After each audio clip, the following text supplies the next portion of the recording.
What's up, tribe? How you guys doing? Go ahead and hit that subscribe button, and I hope you like this video. This is Dirty John, season 1. I don't know how it's gonna be a season 2, but whatever. Episode 6, I believe. 6, yes.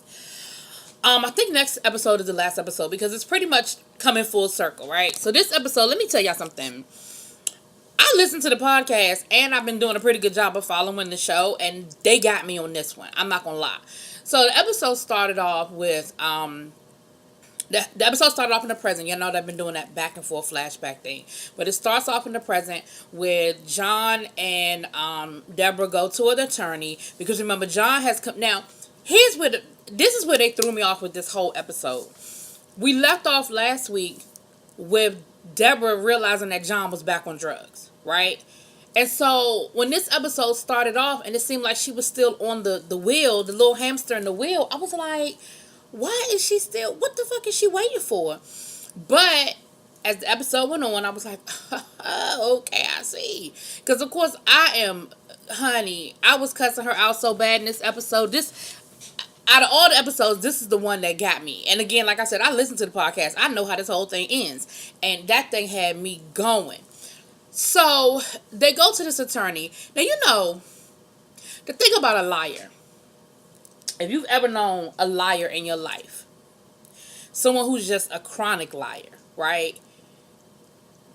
What you know is that at a certain point, liars, they're not lying anymore because they have convinced themselves that they're telling the truth. And what I mean by that is, of course, they're still lying. But they have truly, like you tell a story enough times, you really believe it's true.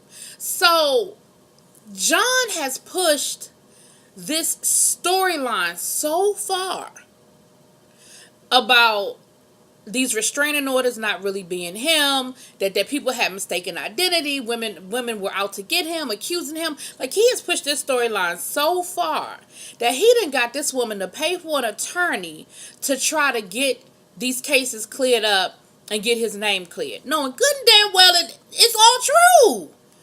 So they go to this attorney. They done paid this attorney $25,000 retainer. That's why I was like, Deborah, what the hell? What the hell? And the attorney's secretary ain't really feeling him. She don't want to deal with John. She's scared of John.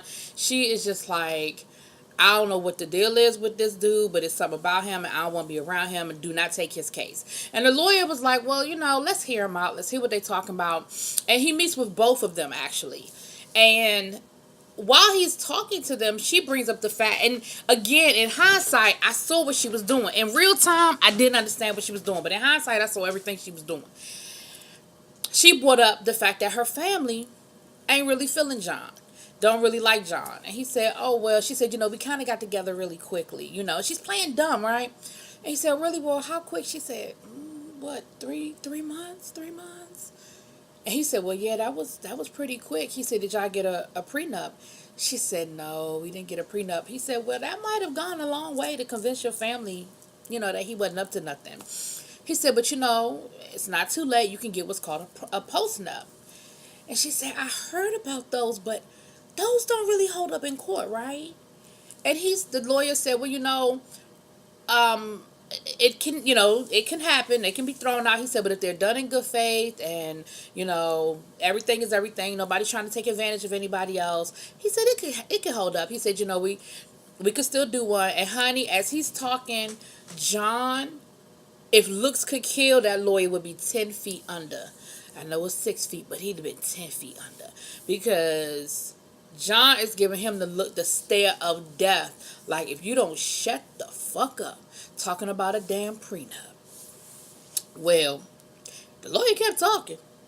And the lawyer was saying, well, you can just give me your financial disclosures, he said, and, we can go ahead and get something. He said, of course, we would have to bring another lawyer in to represent one person, and I'd represent the other person just to make sure everything is on the up and up. He said, but we could get it done. So John was like, she said, well, hon, you think that'd be a good idea? John was like,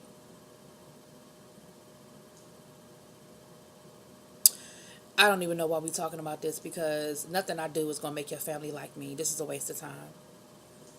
And he just kept staring that lawyer down. Like, you could tell the lawyer was like, Okay, well, but to the lawyer's credit, he kept talking. He ain't stopped. When John gave him that look of death, he said, "Okay, well, it never hurts. Let's see what one looks like, and we'll y'all make a decision, honey." But of course, John ain't hearing it. John ain't here for it. John ain't trying to hear it. So then we do a flashback. We go, and this is where again all of the little bows are being tied up now. So here's the flashback. And this again, remember y'all, this is based on a true story.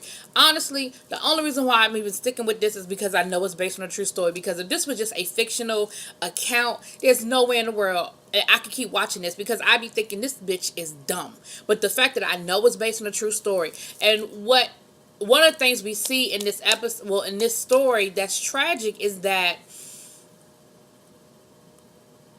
people tried to get help from John. People went to the police. People turned him in. People, reported what was going on with him. And he kept falling through the cracks. We talk about people who fall through the criminal justice system and fall through the cracks. John, this dude was one of those people. And so here's what happened. His ex-wife, remember, if you go back a couple of episodes, she found all of the drugs, right? That John had been hiding. Remember, he'd been hiding them in the kids' toys. So we flash back to that moment where she rounded up all the drugs, and she went to the police station. And she went and reported him to the police. And there was a police detective there, and she had all the drugs and everything. And she said, he said, well, do you know what hospital where these came from? She said, no, but I'm sure, you can check the lot number and you can find out.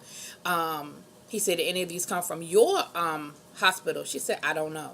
He did work in my hospital at one time. I don't know. He said, well, ma'am, Tanya. He's, first name's Tanya. She had gone back to her maiden name by now. He said, ma'am, he said, Ms. Meehan, he said, I'm not saying this, but somebody could say, y'all are going through this divorce. It wasn't amicable. It was a very nasty divorce. Somebody could say that you are just trying to get back at him, that these very well could be drugs that you stole to try and get back at him. She said, you know what, you're right. Somebody could say that. She said, either believe me or you don't. But if you don't do anything about it, he's just going to turn around and do this to somebody else and do it somewhere else. She was like, so, I don't know what to tell you. I said, I know that's right. You better let him know. You better let him know it ain't nothing you can do about it, and that you're just trying to do the right thing. You just, as a citizen, trying to turn your husband in, ex-husband or whatever. He said, oh, no. Because she got up to walk away. He said, no, you don't get to make no dramatic exit. He said, come on, let's figure this out. So they were actually able to get a search warrant. What happened was they went back to John's job, the job where he was currently working, and the woman he was dating at the time went and saw the police, and she said, look, he's a liar. I didn't realize he's a liar, and he is doing drugs, and I've seen them. So based on what she said, they were able to get a search warrant because he was now living with the girl. So they were able to get a search warrant, and they found the drugs. So they end up arresting John, and of course he tries to sweet talk his way out of it or whatever. He's talking about some, she's a liar and da-da-da-da-da. So we see where he actually goes to court. The district attorney, the officer because the officer now is convinced that John is some sort of serial whatever. Like he really got a craw up his ass for John at this point. And he's getting frustrated because because they arrested John. They thought they were going to, really get a serious conviction off of John. And come to find out, they didn't really get anything. John admitted to doing drugs and said that he just needed rehab. And the judge agreed to give him rehab instead of jail time. And basically, the district attorney was like, look, there's nothing more I can do. Like, I charged him what I could charge him with. It's not, the type of judge this is. Like, that judge, I guess, has a reputation of making people serve, go to rehab rather than serve time, which for some people, that's the right decision. John just wasn't that person. And with that being said, they were going to sentence him. Well, while this was going on, come to find out, John's attorney comes running down the stairs looking all flustered and everything. John ain't show up for court. So of course that's all the police officer needed. He went after John. He went to the house to go arrest John. Come to find out, John is dead. He tried to act like he tried to fake a suicide, right? Remember when he told back in like the episode 2, 3 or whatever, where he told Deborah that that's how he really got addicted to the pain pills, and that's how he, instead of shrapnel, it was glass for when he tried to commit suicide. Well, this was that suicide attempt supposedly, and of course, the police officer is like, this dude ain't really trying to commit no suicide. They were like, he said, this man makes a living putting people to sleep. If he knew how much drugs to take to actually go to jail versus just make it look like, to go to sleep permanently versus just, take a long nap. Like, he knew what he was doing. So, they get him all into the ambulance and everything, and they following behind him, honey. John Tell jumps out the fucking ambulance and starts making a book for it. Police jump out. The police officer jump. They chasing him. He running all through. Oh my! It was hilarious. It was funny, but it wasn't funny. This man went running, chasing, went just gone. They finally catch him.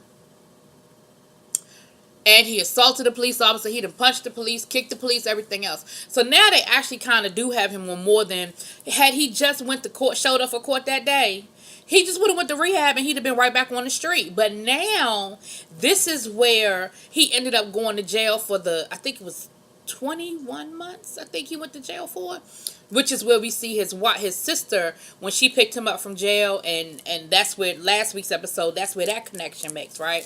But we see where this police officer, he just gotta burn his ass for John. And even when John got out of jail, when his sister picked him up, he called the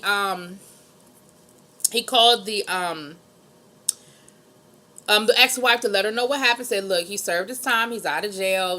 He's doing everything by the book. He's checked in with his parole officer. He's moved down to where his sister is. He's checked in there. Like, he's doing everything right. He was like, so, I know and it's only a matter of time before he screws up again. But for right now, he's doing everything he's supposed to do. And there's really nothing more I can do. But we do see that the police officer calls down to the county where John is living and puts a little 411 in their ear about what's going on, about who this dude is and what his potential is and all of that. So we saw with that's how he ended up actually going to jail, because his wife, turned him in, and that police officer pushed until they finally got a conviction. All right, now back to present day in the story. The lawyer, John shows up at the lawyer's office and basically lets that lawyer know, look, ain't nobody asked you to get involved. Ain't nobody talking about no damn prenup, postnup, or nothing else. We paying you to get them damn cases thrown out. And that's all you need to be worried about. Don't you worry about no pronup, no prenup, postnup, none of that. And the lawyer was like, okay, well, I just thought that I would put, he said, look, ain't nobody asking you to think. We're paying you to get these cases dropped. And the lawyer said, okay, cool, fine. He said, but to be honest with you, there's really nothing here. He said, I've researched it, I've looked into it, and there's not enough here for me to get any of this thrown out. Basically, bitch, this really you. I can't get none of this thrown out because it's really you. John said, let me tell you something. He said, that's because your ass is not a good attorney. Like, you don't know what the hell you're doing. He said, matter of fact, you give us back our damn deposit. Our retainer. The attorney was like, all right, fine, no problem. Well, the attorney gave him back his retainer minus his fees. He said, a couple of days later, John called him. He said, let me tell you something. Oh, let me rewind. So, in the interim, the attorney decides to write a letter to Miss Meehan, to Deborah, basically saying, and his secretary is like, why? He fired you. Leave him alone. Like, he's crazy.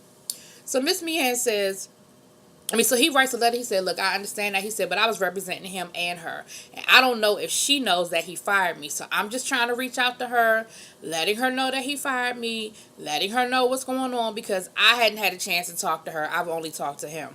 Secretary was like, I feel like you need to stay out of that, but do what you do. So he actually hand-delivered a letter to Deborah at her job, because he know that it's not going to get to her any other way. So later on that night, we see Deborah come home. She got groceries and stuff, and she gives the letter to John. John said, well, what's this? She said, oh, I don't know. It's a letter from the attorney. I didn't even have a chance to read it. When I tell y'all I was cussing at that screen, I said, bitch, what? This man done hand delivered you a letter, and you didn't even have the audacity, the courtesy to read it and see what he wanted to talk to you about?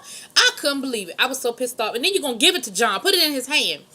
So John opens up the letter, and of course the letter is saying, dear Miss Meehan, I just wanted to let you know that your husband fired me. I wasn't sure, da-da-da-da-da-da. He wasn't inappropriate. Like, he didn't talk about John in a negative way, but he was just letting her know. Basically, he was dry snitching, And so, the attorney says, so John calls the attorney the next day and says, he reads her the letter, letting him know, and she showed me the letter. Right? And, tells him, look, and I want my money. He said, I sent you the money. He said, no, I want the whole $25,000. Oh, I'm going to the bar. He said, I subtracted my fees. Like, I did still do work for y'all, even though I wasn't able to do what you wanted me to do. I did do work, so I subtracted my fees. He said, no, let me tell you what you're going to do. You are going to hand deliver. No, he said, you are going to cut me a check, and I'm going to come pick it up for my full $25,000. Oh, I'm going to the bar. He said, I tell you what, I'll do you one better. I will have it couried over to you. Like, don't you come back to my office. And this was late at night, and the dude was in the office by himself, right?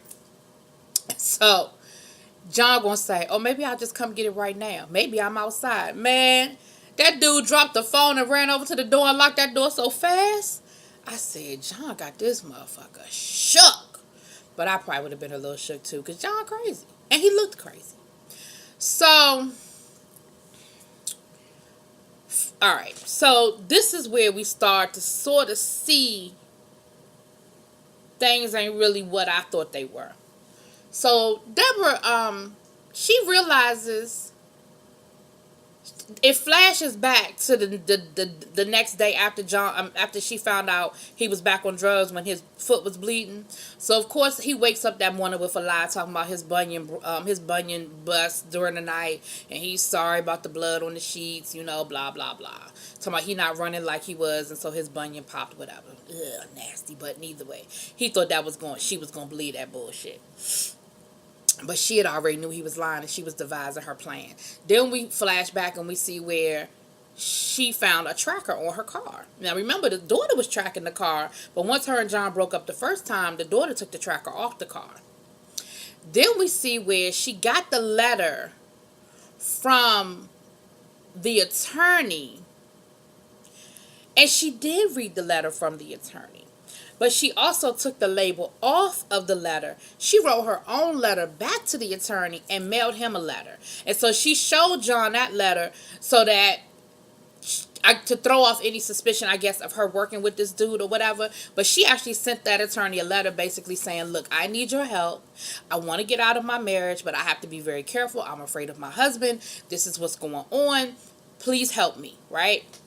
Because at this point, she knows he tracking her phone. She knows he has the surveillance in the job. Because remember, going back to the beginning when they were together the first time, he had the cameras and stuff. Then she asked her assistant about him tracking her phone, because she was like, I'm not real tech savvy, but explain to me about this cloud, and explain to me what somebody can access, and can somebody be in your cloud while you're in your cloud? Like, she wasn't understanding how the whole technology worked, and her system was like, oh yeah, it shouldn't be a problem. She don't know. She like, yeah, it shouldn't be a problem with somebody accessing your phone. Da da da da da.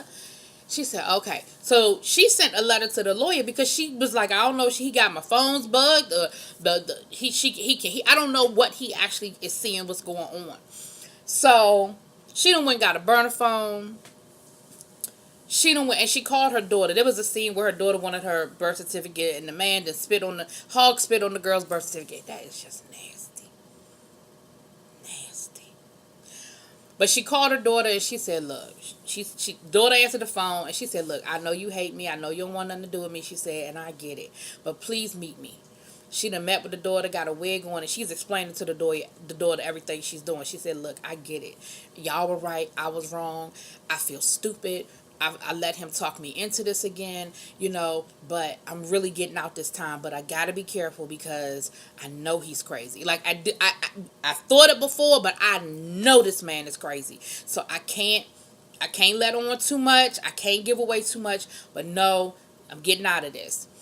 So we see, and so she's getting real slick with it. So then she drove her car to the dealership, so that if John was watching, it would just look like she went to the dealership to get for some, get her car serviced. She tells the guy at the dealership, "You mind if I park my car here? I just got a meeting down the street. I can't find any parking." He said, "No problem," because he knows her. He's real familiar with her. And y'all know when you buy them high-end cars, they be like, "Yeah, go ahead," because she got a Maserati. So the dealership was probably like, "Yeah, go on, leave the car on the lot. You good, you good." And that's when she met with the other attorney that the guy hooked her up with. And the attorney, and it's Cyrus from Scandal, if y'all watch Scandal. Anyway, and the guy told her, he said, "Look, this is not uncommon." He said, "Don't feel stupid. Don't feel like, he said, it's not uncommon for women who are in this situation, go back into it. They take the man back. It happens more often than you think, but it's okay. You got me now. I'm not afraid of him, and we're going to get it straight. We're going to take care of it." I said, "Okay. All right." Her and her daughter sort of make up again. Veronica's a brat, but in their own way they love each other. And Veronica believes her mom, and so they agree to get an apartment together. She said, "I've been looking at apartments." She said, "And I found an apartment out there near the airport." She said, "Wasn't really crazy about the location." She said, "But it's very secure. It's got a security gate. It's got this. It's got that." She said, and so so Deborah says, she said, "I'll tell you what." She said, "I'm going to call them tomorrow and I'll check on it." She said, "And if they have any 2 bedrooms, I'll lease one tomorrow. What you think? You want, basically you want to move in with me?" And Ronnie says, "Okay." So they sort of make up. So the next day, or whenever it is, we see Deborah coming to the apartment, coming home. John's sitting there talking about, "Why'd you take that money out the bank today?" See, let me tell you what you never gonna do. You ain't never gonna question me and mine. It's my money. I get up every day and work for this. You ain't put in on this. Nigga, you ain't got no motherfucking job. You ain't never gonna question me about my money. But he's sitting there, and she told him, so first she tried to sidestep it, Then he said, "I asked you a question. Why'd you take so much money out the bank?" She said, "It's my money." He said, "Oh, that's what you think? You think it's your money?" He said, "It's our money. Honey." I guess at that point she said, "That's it. That's a wrap." She probably took the money out the bank to pay the deposit and be able to live off of cash. But this is where I thought she was stupid. She decides to go pack up some clothes. Now, here's what I don't understand. If you were just taking $30,000 out the bank, you don't need nothing in that damn house. Just turn around and walk right back out the door. Because she ain't packed nothing but a couple of sweaters and a couple of pairs of jeans. There is nothing in that closet that you need that bad. You scared of this man. You know this man is crazy. She gonna go into the closet, and of course he follows her, and he intimidates her, and she's scared as hell. She probably peed on herself by the time she got out that apartment, but he did let her leave out the apartment. But I'm just trying to figure out. I didn't understand that. Now everything else, I was like, "Okay, Deborah, you finally making some smart decisions. You got the burner phone, and you done hooked up the turner. You done did this. You done did that." Even when I was cussing her out, she was really on her plan, right? I didn't know why she was doing what she was doing, but okay, cool. But I just didn't understand that. Because, see, my thing was, once you walked in the door and you realized the gig was up, I probably just would have been like, "All right, John, I'm out." Because he was like, "You took $30,000 out the bank. You couldn't have spent $30,000 that fast. You had to have some more money with you. It wasn't a damn thing you needed in that apartment at that moment. Not a thing. Not a pair of drawers, not a toothbrush, no toothpaste, nothing. Nothing. Nothing." But anyway, so that's where the episode ended. So next week, I think, is the last episode. And we're going to see how this ends. So again, if you haven't been listening to the podcast, you don't know how it ends yet. And you'll be surprised. If you have listened to the podcast, I'm still interested to see how they're going to do it, right? All right, y'all. Y'all let me know. Drop it in the comments. Peace.